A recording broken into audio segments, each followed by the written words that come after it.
신앙생활에 있어서 느낌이라고 하는 것이 중요합니다. 느낌, 아주 그런 신학도 있습니다. 사람이 이제 설교를 들으면 이제 머리로 이해를 하죠. 그런데 그 들은 내용이 이제 가슴으로 이어질 때가 있습니다. 가슴으로. 그래서 가슴이 뜨거워지고 그러잖아요. 또 그런 말씀들은 대개 삶으로 이어질 때가 많습니다. 그래서 머리로 이해가 되어지고 그 다음에 가슴으로 내려오고 그 다음에는 손과 발로 그 말씀이 우리의 삶 속에 적용이 된다고 하면 가장 이상적이라고 할 수가 있겠죠. 제가 느낌을 받으려고 하는 때가 있습니다. 어떤 때냐면 마음이 우울할 때 또는 피곤할 때, 이때는 무언가 느낌이 필요하거든요. 어떤 속에서부터 나오는 그런 어떤 뭐랄까요, 힘이라고 할까요? 이런 게 필요할 때가 있습니다. 이 감정적인 부분이기도 하거든요. 이 사람이 의지로만 되는 것도 아니고 또 지식으로만 되는 것도 아니고 그 느낌이라든지 어떤 감정이 있습니다. 어떤 때는 그것이 우리의 삶에 더 큰 활력소와 동기가 되기도 하거든요. 어쨌든 상한 마음이 있다든지 또 몸이 피곤하다든지 그러면 물론 이제 피곤하면 기본적으로 육체를 쉬어야 하는 겁니다. 사람이 천사가 아니니까, 여러분 천사들이야 육체가 없으니까 피곤하지 않습니다. 그렇지만 사람은 육체를 가지고 있기 때문에 쉬어줘야 돼요. 그리고 운동을 하면서 체력을 길러야 되는 것이 맞습니다. 그런데 이제 제가 가지고 있는, 글쎄요, 저는 저희 부모님은 이제 어머님은 고혈압, 또 어떤 때는 저혈압이 있으시고요. 저희 아버님은 당뇨가 있습니다. 올해부터. 근데 저는 뭐 고혈압이니 당뇨니 고지혈증이니 이런 거는 하나도 없거든요. 왔어도 아마 벌써 왔어야 될 겁니다. 근데 제가 왜 그럴까 이런 생각을 해봐요. 하나님의 은혜겠지만 저는 아마 뭐 제가 교회 일을 하면서 엄청나게 어려운 일을 당하면서 이 목사님들이 건축하면서 당뇨 걸리고요, 병 걸리고 또 교회 문제가 있을 때, 분쟁이 있을 때 목사님들이 병 걸리거든요. 뭐 그렇게 따지면은 뭐 저는 뭐 벌써 병이 걸렸을 겁니다. 그런데 제가 한 가지 하는 거는 이런 거예요. 힘들고 피곤하고 막 이럴 때는요, 제가 이렇게 합니다. 이 소리를 내서 얘기를 해요. 예수의 보혈로, 예수의 피로 죄 씻음 받았습니다. 이 얘기를 해요. 요즘은 그리고 이제 감사하다는 말을 계속합니다. 하나님 감사합니다. 언제까지 하냐면요, 마음이 뜨거워질 때까지.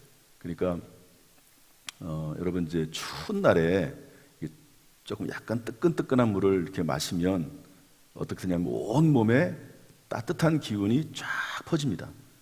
이런 걸 느끼신 분이 있을 거예요, 아마.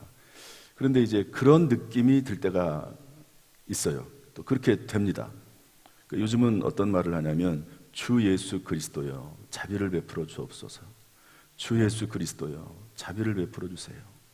이렇게 합니다. 그러면 온몸에 따뜻한 기운이 온몸에 퍼져나가요. 온몸에.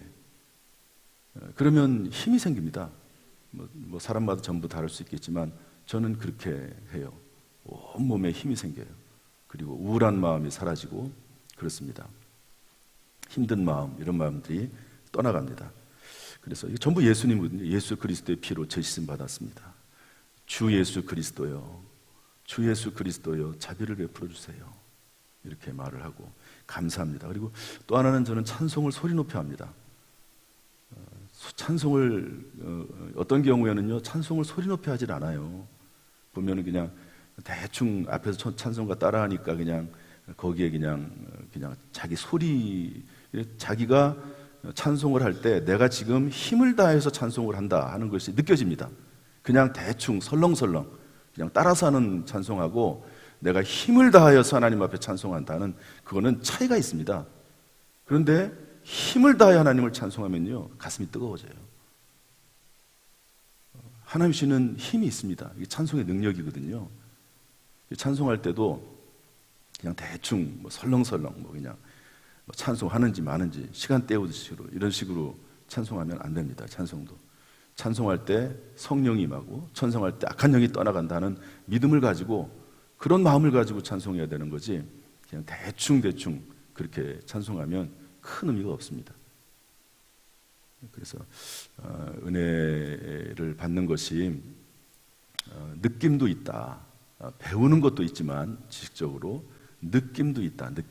하나님 주신 느낌이 있다 하는 것도 생각을 하면서 우리가 신앙생활을 할 필요가 있다고 봅니다. 하나님께서 늘 우리의 마음속에 말씀의 감동, 또 기도할 때도 감동 주시고 찬송할 때도 큰 감동을 우리 마음속에 허락해 주시기를 주님의 이름으로 축원합니다. 제가 어제까지 기도의 정의, 목적, 응답 이 세 가지를 말씀드렸어요. 이거는 꼭 기억을 하셔야 됩니다. 정말 꼭 기억하셔야 돼요. 기도의 정의가 뭐죠? 네 가지입니다. 기도, 간구, 도고, 감사. 기도가 뭐냐 그럼? 기도가 뭐냐면 기도야. 의미가 있다는, 프로시케라고 하는 기도 원어 헬라어 자체 의미가 있습니다. 그건 뭐냐면 아른다는 거예요. 만사의 모든 일이 하나님 앞에 아뢰는 거예요. 그게 기도입니다. 프로시케라고 합니다.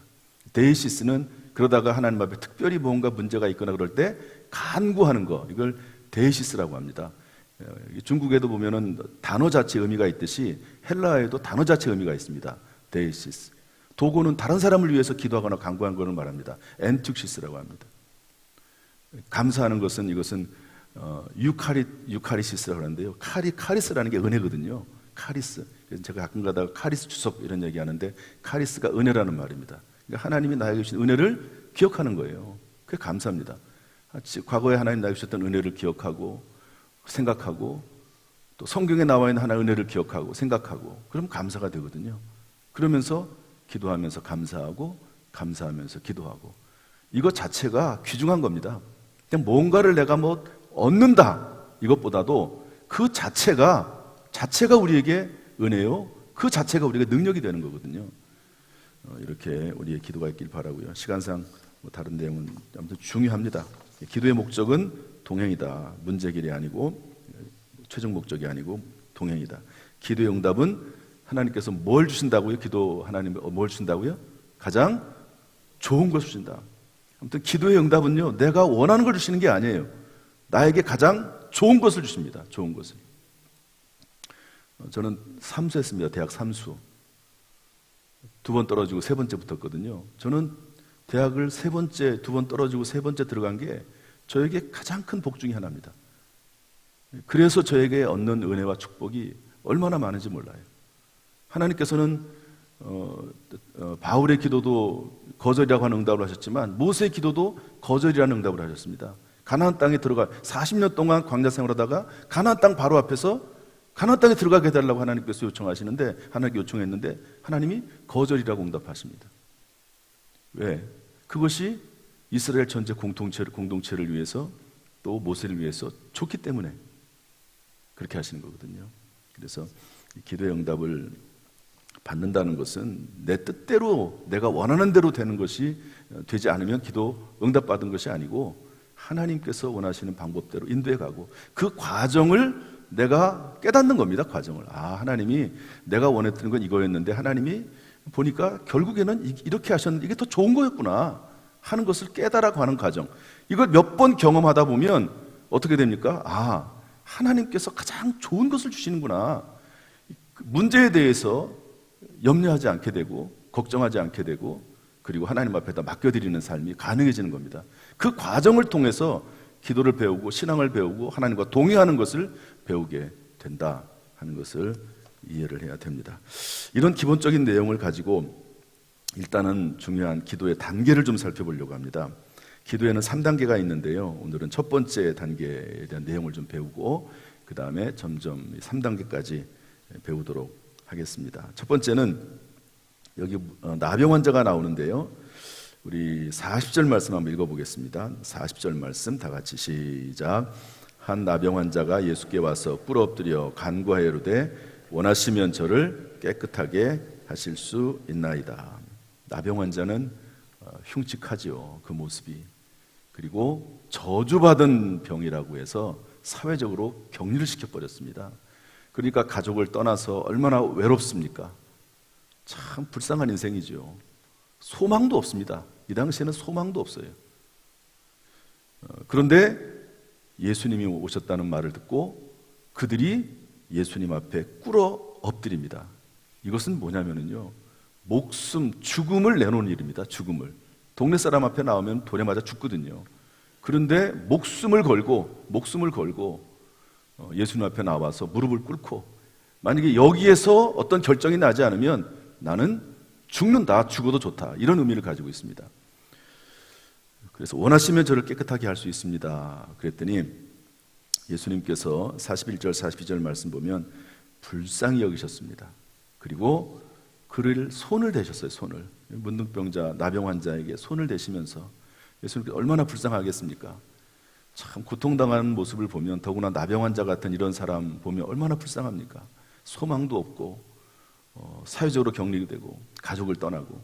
근데 예수님께서 그를 불쌍히 여기셔 손을 대시고요, 내가 원하노니 깨끗함을 받으라 그랬습니다.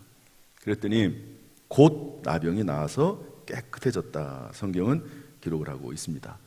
참 놀라운 일입니다. 여러분, 나병, 이 당시에는 완전히 불치병이거든요. 지금도 불치병이긴 하지만요, 지금은 그래도 전염이 되는 거, 전염이 안 되는 거 이런 구분을 해가지고 또 약도 좋고, 그래서 웬만큼 생활이 가능하고. 그런데요, 이 당시에는 완전히 도저히 가능성이 없는, 아무런 소망도 없는 절망적인 병이 나병입니다. 그런데 그 나병에서 치료가 됐습니다. 정말 놀라운 일입니다. 그런데 이것이 왜 기도 1단계냐면요, 이 놀라운 일이 일어나는데 왜 기도 1단계냐면, 예수님께서 이 사람에게 뭐라고 경고하냐면, 네가 낳은 것을 제사장에게 보이라 말씀하시면서 엄히 경고하사 아무에게도 삼가 아무에게도 말하지 말라, 이렇게 말씀합니다. 예수님의 말씀이죠. 예수님의 뜻이죠. 그런데 성경에 뭐라고 되어 있냐면, 우리 43절부터 한번 읽어보겠습니다. 43절부터 45절까지 다시 한번 읽어보겠습니다. 시작. 곧 보내시며 엄히 경고하사 이르시되 삼가 아무에게 아무 말도 하지 말고 가서 내 몸을 제사장에게 보이고 내가 깨끗하게 되었으니 모세가 명한 것을 드려 그들에게 입증하라 하셨더라. 그러나 그 사람이 나가서 이 일을 많이 전파하여 널리 퍼지게 하니, 그러므로 예수께서 다시는 드러나게 동네에 들어가지 못하시고 오직 바깥 한적한 곳에 계셨으나 사방에서 사람들이 그에게로 나아오더라. 그 사람이 나가서 이것을 많이 전파했다고 되어 있습니다. 예수님은 뭐라고 말씀하셨죠? 아무에게도 말하지 말라. 삼가 아무에게 아무 말도 하지 말라. 그 누구에게도 아무 말도 하지 말라. 더구나 예수님께서 뭐라고 말씀했습니까? 엄히 경고하사 아무에게든지 아무 말도 하지 말라 그랬습니다. 그런데 다 알리고 다녔어요. 여러분, 이 나병 환자의 행동을 어떻게 생각하십니까? 그래도 예수님께서 그렇게 놀라운 일을 행하셨으니까 예수님의 그 기적적인 일을 다른 사람에게 알리는 것이 예수님에게 더 좋은 일 아니냐, 여러분 그렇게 해석하십니까? 그것이 이 나병 환자가 했던 이 행동이 정당화될 수 있다고 생각을 하십니까? 그렇지 않습니다. 놀라운 기적을 체험했어요. 하나님의 능력을 체험했습니다. 그런데 예수님께서 하라고 하신 말씀대로 살지를 않아요.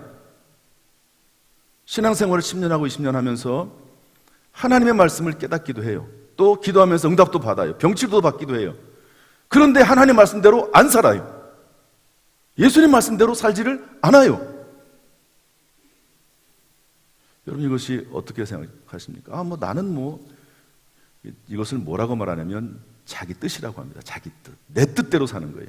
예수님의 말씀이나 예수님의 뜻대로 사는 게 아니라 내 뜻대로 사는 거예요. 내 뜻대로. 내가 생각하기에 예수님에 대해서 이렇게 말씀을 하면, 예수님이 기적을 베푸신 일에 대해서 얘기를 하면 예수님이 높아지는 것이고 하나님이 높아진 것 아니냐, 이렇게 생각할 수 있습니다. 그런데 아니에요. 예수님께서 하신 말씀대로 사는 것이 예수님의 뜻대로 사는 겁니다. 저는 이렇게 해석합니다. 이 나병 환자는요, 예수님에게 치료는 받았지만, 그리고 예수님에 대해서 이야기를 했지만, 이것은 예수님을 높이려고 하는 게 아닙니다. 자기 자신을 드러내려고 하는 거예요. 자기 자신을. 내가 나병 환자였는데 내가 치료받았어. 내가 하나님의 은혜를 받았어. 내가 능력을 받았어. 이런 것을 드러내려고 하는 거예요. 그렇게밖에 해석이 안 됩니다. 우리가 신앙생활을 하면서 어떤 경우에는 열심히 충성하지요. 열심히 예수님에 대해서 이야기합니다. 그런데 사실은 그게 진정으로 예수님을 높여드리는 것이 아니고, 그것이 나 자신을 높이려고 하고 나 자신을 드러내려고 하는 그런 경우도 많습니다. 그래서 이 나병 환자의 신앙은 정말 기적 같은 신앙인 것 같지만 사실은 1단계 신앙입니다. 1단계 신앙. 물론 이것도 경험하지 못하는 사람도 많아요. 하나님의 살아계심, 예수님의 능력, 이런 것들 아예 경험도 못한 사람도 많습니다. 그러나 그런 부분은 신앙의 모습으로 우리가 일단은 논하기가 그렇고요. 그런데 하나님에 대한 체험도 있음에도 불구하고 기도에 대한 부분은 일단 여기서부터 시작을 합니다. 그러면 첫 번째 단계는 뭐냐면요, 하나님의 능력과 하나님의 기적을 체험했지만 그것이 하나님의 말씀으로 연결되지 않는, 하나님의 뜻대로 살아가는데 연결되지 않는 그런 모습입니다. 이런 사람은요, 평생 삶이 변화가 없어요. 기적과 능력을 체험하고 자기 자신을 위해서 무언가 하나님 앞에 요청을 하고 기도를 하긴 하지만 삶의 변화가 없어요. 삶의 변화가 없어요. 삶의 변화가 없는 것은 이런 일이 계속 반복될 수 있습니다. 예수님께서 뭐라고 말씀하시죠? 28년 된 그 병자를 고쳐주시면서, 또 그리고 현장에서 가늠하다 잡힌 여인에게 말하기를 다시는 죄를 범하지 말라. 이러한 것이 또 생기지 않도록 다시는 죄를 범하지 말라. 이렇게 말씀합니다. 기적과 능력을 체험하고 하나님의 용서를 체험했지만 그런 일이 또 반복되는 거예요. 또 반복돼. 또 어려운 일이 생기고 또 고난이 생기고, 그리고 나서 또 기도를 하긴 합니다. 그런데 기도해서 응답도 받을 수 있어요. 그런데 또 말씀대로 살질 않아요. 또 자기 뜻대로 살아요. 그러면 또 반복돼요. 또 반복돼요. 평생. 우리의 기도는, 우리의 삶은, 우리의 신앙생활은 결국에는 하나님과 동행이고 하나님의 말씀대로 살아가고 하나님 예수 그리스도를 닮아가는 삶, 이것이 기도의 방향성입니다. 그런데 기도 응답을 받았다고 하면서 다시 옛날로 돌아가고, 그때는 기도 응답 받은 것처럼 생각이 되지만 또 다시 옛날로 돌아가고 또 다시 옛날로 돌아가고, 그러면 무슨 의미가 있습니까? 그게 기도의 목적 자체가 예수님과 동행인데 무슨 의미가 있습니까? 내가 기도 응답을 받았으면, 또 어떤 면에서 기도 응답 받지 않았더라 할지라도 평소에 하나님 말씀대로 살아가면서 그 말씀대로 살아가고 예수 그리스도 동행하면, 여러분 그러면 그것이 된 거 아닙니까? 무슨 기적이 필요합니까? 예수님과 동행하는 삶을 살고 있는데. 제가 이제 기도의 3단계에 가면 그 부분에 대한 이야기를 할 거예요. 그러면 하나님께서 그 인생을 책임져 주십니다. 하나님과 동행하는 것이 기도의 목적이 우리의 삶의 목적이라고 하면 하나님이 그런 인생을요 책임져 주세요. 그냥 심지어는 우리의 기도가 부족하다 하더라도 그 삶 자체가 하나님이 원하시는 방향으로 가고 있으니까 하나님이 알아서 책임져 주시는 그런 부분들이 성경에 얼마나 많은지 모릅니다. 그래서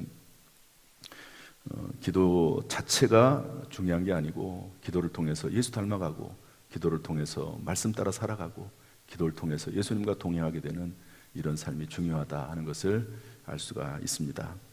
우리의 기도가 1단계에서 2단계로, 또 2단계에서 3단계로 넘어가는 기도의 사람이 되어서, 이렇게 하는 이유는요, 기도에 대한 자유를 얻기 위해서 그래요.